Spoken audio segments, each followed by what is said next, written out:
Inilah sosok Aldi Aprianto, pemuda berusia 20 tahun yang tewas akibat terkena peluru senjata polisi saat acara hiburan bersih Telaga Tekik, di Padukuhan Wuni, Kalurahan Ngelindur, Giri Subo, Gunung Kidul, Daerah Istimewa Yogyakarta, Minggu, tanggal 14 Mei tahun 2023, malam.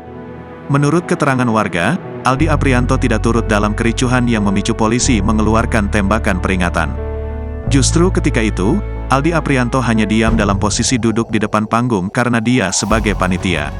Kepala Duku Wuni, David Nurfianto mengatakan, kejadian ini bermula saat diadakan acara musik elektron yang dilakukan dua padukuhan yakni Wuni dan Tekik dalam rangka bersih Telaga Tekik.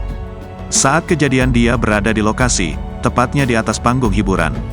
Meski ada kericuhan, korban Aldi saat itu hanya duduk diam.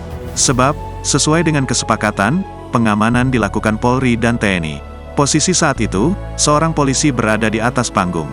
Jarak antara korban dengan polisi yang berdiri di atas panggung dekat. Tiba-tiba terjadi suara letusan. Korban pun terkapar dengan darah yang mengucur deras. Tembakan itu mengenai leher bagian bawah tembus sampai dada bawah Aldi hingga menyebabkan Aldi meninggal dunia. David berharap kasus ini diusut tuntas oleh pihak kepolisian. David juga menyayangkan pengamanan yang dilakukan polisi.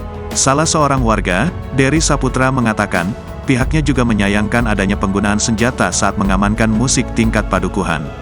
Lalu, siapa sebenarnya Aldi Aprianto? Menurut David, Aldi Aprianto merupakan anak kedua dari 3 bersaudara pasangan Ngatio dan Sutarmi. Dikutip dari keterangan unggahan akun Instagram @gunungkidul.update, Aldi tercatat sebagai anggota Karang Taruna Padukuhan Wuni, Kalurahan Ngelindur, Kapanewon, Giri Subo. Korban juga dikenal sebagai warga persaudaraan setia hati Terate. Sementara itu tampak di lokasi rumah duka dalam unggahan video di akun Instagram tersebut hadir ratusan pelayat.